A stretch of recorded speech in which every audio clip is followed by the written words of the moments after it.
That's it, man. Game over, man. It's game over. Oh, no tears, please. It's a waste of good suffering. Fairly alarmed here.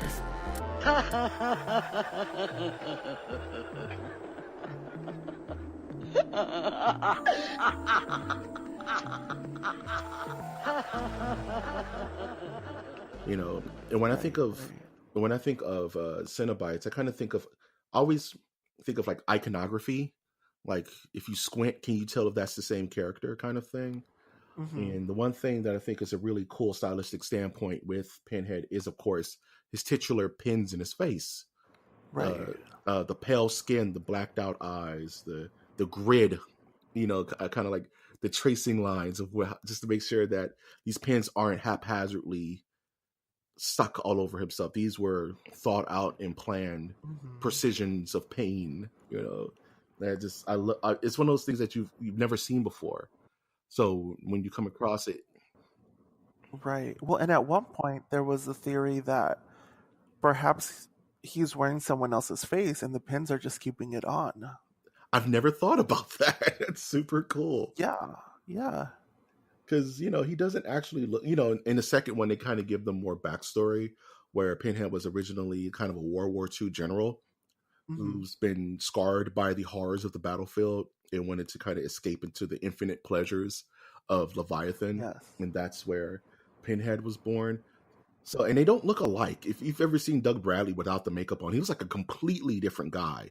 Which is he does. It's so weird, and it's such a testament to how good the makeup effects are. Because yes, it's how kind of like how Clark Kent and Superman should be. They should look completely opposite from each other. But, but Doug Bradley and Pinhead are two different humans. I don't know how they did that, but and you can kind of see in the suit, it's such a streamlined look with the form-fitting leather padding on his shoulders, down to the, like you said, the accoutrement, as it were, the hooks and instruments of their torture are placed around their waists, and the flowing robes that give it that Catholic feel. You know what I mean? It's so streamlined. It's like, it almost makes me, when I look at this image, I think about like Neo in the Matrix. You know what I mean? Like, you can tell that movie took inspiration from that silhouette. You know what I mean? Just, you know, the tight fitting, you know, top with the flowing bottoms. You might as well have a cape on. Yeah, honestly, because it gives him this feel that he's kind of just levitating. He's this all powerful being that's just kind of there. Yes, you don't see him walk. They don't really move that much, actually. They just kind of appear, they teleport in. They, you know, they don't even, there's no armed or hand gestures for the chains either. They just kind of look at you and then there they are. Next thing you know, you got a chain in your jejunum. What do you do after that? Now you got a chain. And so I was doing some research, and it seems that Clive Barker drew inspiration from African fetish sculptures when designing Pinhead and designing what his look would be overall. And so he's designed so that shadows are always swirling around his head as a result of the many pins. That is so. I love, like, in horror, and we'll probably, and maybe in another Ready to Scare, we'll talk about the Nightmare on Elm Street series, but kind of the subtle things that directors and costume designers do to throw off your visual equilibrium. Yeah. You know what I mean? Kind of like how in Freddy's sweater, they chose green and red because those two colors kind of clash with each other to the point where it makes you like subliminally nauseous. Right. You know what I mean? That's why they chose those colors. And the same thing with Pinhead. You can never get a good grip on his face because, like you said, the pins are always obstructing the true, you know, line shadow in his cheekbones or in his eyes, in his forehead. So that's awesome. I didn't even know that. That's super cool. Well, and you never really see him in daylight, of course. No. And either it's stark white or it's like lit by like one candle in a room or something like that. You never see him in day glow, because there is the, you know, we'll tear your soul apart moment where it's all white and he kind of fades into this white weird cloud. and it kind of bleaches out his face, but you can still see the blackness of his eyes. Exactly. If you could make one or a couple of changes to his design to make it better, what would you say you would adjust to this look? Because I can't find much.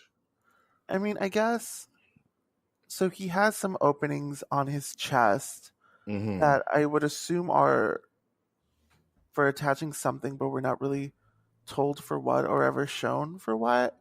They just happen to have openings. I mean, I guess we could assume that it's for hooks to go in or maybe something to come out of them.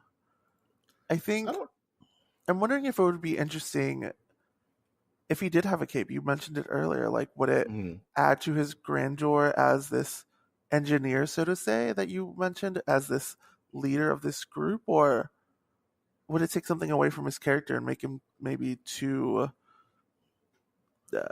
comic-y, too humor-based? Yeah, it's with horror. It's such a thin line between being scared and just being like, "Oh, that's supposed to scare me." You know what I mean? So, I think if done right, maybe a cloak or maybe the robe starting at the shoulder rather than starting at the waist may give him more of a kind of authoritative look. Yeah, I'm not saying giving him. There's a band called Ghost that is really rad, and their lead singer is always wearing like this giant Pope hat. I don't think he should get one of those. But you mentioned the open slits on his chest, and as a kid, I always imagined that for him to use the blood to maybe like wipe on the heads of his victims or something like that. Maybe kind of like an ashing, but it's of his blood.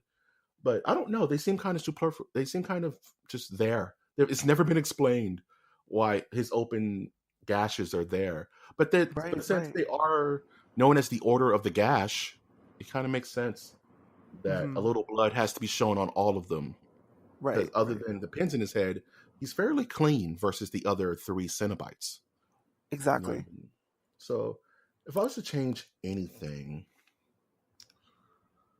Oh man, it's so tough. Like hair would ruin it. You know what I mean?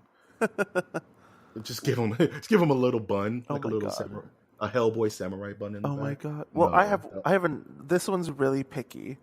Yes.